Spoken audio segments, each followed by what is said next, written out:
కానీ ఈ మధ్య నాన్న యొక్క గొప్పతనం ఎవరు రాశారో కానీ 2 చేతులు ఎత్తి నమస్కరిస్తున్నాను.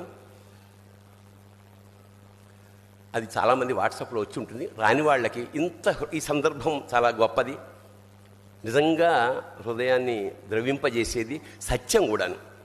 నాన్న ఎందుకో వెనకబడ్డాడు, అది శీర్షిక. అమ్మ 9 నెలలు మోస్తే నాన్న 25 ఏళ్ళు. 2 సమానమే అయినా నాన్న ఎందుకో వెనకబడ్డాడు. ఇంట్లో జీతం తీసుకోకుండా అమ్మ, తన జీతం అంతా ఇంటికే ఖర్చు పెడుతూ నాన్న, ఇద్దరి శ్రమ సమానమే అయినా అమ్మ కంటే నాన్న ఎందుకో వెనకబడ్డాడు. ఏది కావాలి అంటే అది వడ్డీ పెడుతూ అమ్మ, ఏది కావాలంటే అది కొనిపెడుతూ నాన్న. ఇద్దరి ప్రేమ సమానమే అయినా అమ్మకు వచ్చిన పేరు ముందు నాన్న ఎందుకో బాగా వెనకబడ్డాడు. ఫోన్లోనూ అమ్మ పేరే, దెబ్బ తగిలినప్పుడు అమ్మ అని పిలవడే, అవసరం వచ్చినప్పుడు తప్ప మిగతా అప్పుడు గుర్తురానందుకు నాన్న ఎప్పుడైనా బాధపడ్డా ఏమో. ఇద్దరూ సమానమే అయినా పిల్లల ప్రేమను పొందడంలో తరతరాలుగా నాన్న ఎందుకో వెనకబడ్డాడు.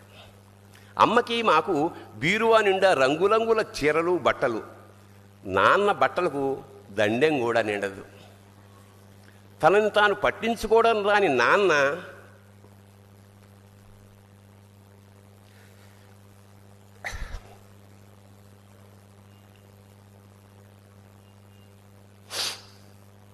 ఎందుకో మాకు కూడా పట్టనంత వెనకపడ్డాడు.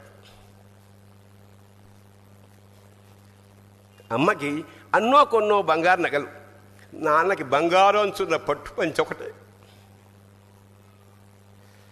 కుటుంబం కోసం ఎంత చేసినా తగిన గుర్తింపు తెచ్చుకోవడంలో నాన్న ఎందుకో పాపం బాగా వెనకబడ్డాడు.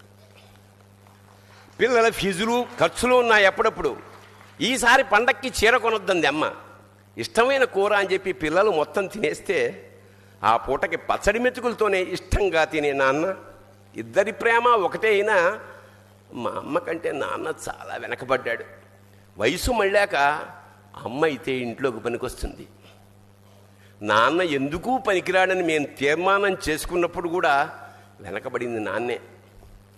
నాన్న ఇలా వెనకబడిపోవడానికి కారణం ఆయన మా అందరికీ వెన్నెముక కావడమే. వెన్నెముక వెనక ఉండబట్టే కదా దన్నుగా నిలబడగలుగుతున్నాం. ఇదేనేమో నాన్న వెనకబడిపోవడానికి కారణం. శివోహం.